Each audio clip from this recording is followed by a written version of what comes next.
Vermont Senator Bernie Sanders is chair of both the Senate Budget Committee and the Senate Democratic Outreach Committee, and he joins me now.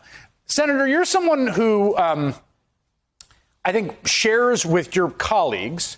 There's a lot of big substantive stuff you want to do on workers' rights and the PRO Act, which would be the strongest change to labor law probably since the New Deal, on climate, on healthcare, all that stuff, right?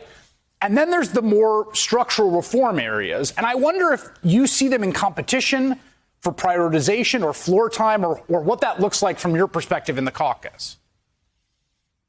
Well, the answer is yes, they are in competition. There's a limited amount of time. We have 50-50 tie in the Senate. I think in the House, they're up by 3 or 4 votes, so we can't make any mistakes. But what I do think, Chris, is at this moment, what is the right thing to do policy-wise makes very good politics. And that is to continue Biden's effort to be bold, to go big. So if we, in the next several months, can create millions of good-paying jobs by finally rebuilding our crumbling infrastructure, if finally we deal with the existential threat of climate change, which is not only the right thing to do in terms of the future of the planet, it also can create millions of jobs. If we can do what has never been done, Chris, and that is take on the greed of the pharmaceutical industry. They have never lost. They could double the price of your medicine tomorrow, totally legal.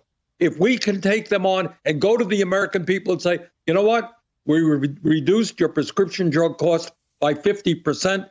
And by the way, because we negotiated prescription drug prices with Medicare, which every other country in the world does, we're going to have enough money to expand Medicare to cover dental, hearing aids, eyeglasses, and lower Medicare eligibility age to 60.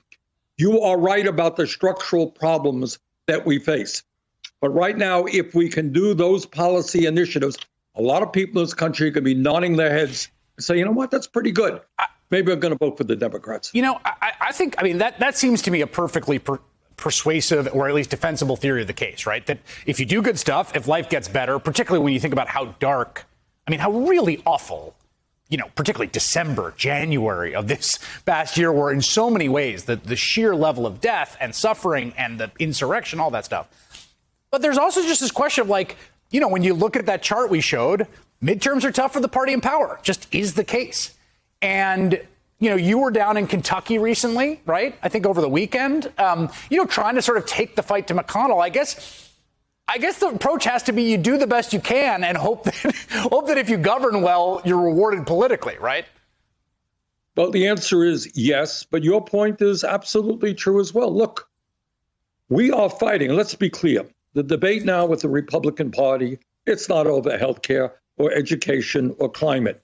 It is whether or not we remain a democracy. Yeah.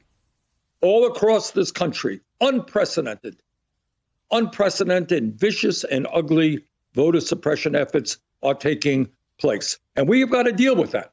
H.R. 1, which is a very significant piece of legislation, which makes certain that we will not have voter suppression, deals with billionaires buying elections, deals with excessive gerrymandering. We've got to pass that. Yeah. We've got to pass that. That has to do with the future of American democracy. But we got to be moving in a dozen different directions. Yeah. We got to be moving hard.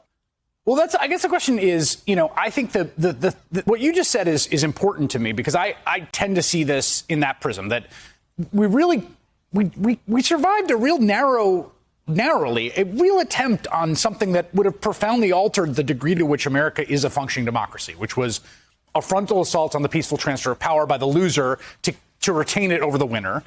And that assault continues. And I wonder do you and your colleagues feel the kind of hot breath of that on the back of your neck, that is still there?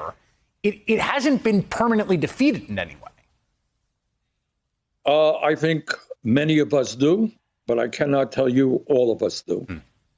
The point that I try to make to my colleagues is, number one, as you've pointed out, from an historical perspective, it is going to be a really tough fight for Democrats to retain control over the House and the Senate. And if we lose in either body, then to a significant degree, Biden's agenda is finished. But second of all, you have a former president who continues Yeah. to spread the outrageous lie that he won the election. All right. We have never seen this before. And many of his followers and many of his supporters in Congress maintain that lie as well.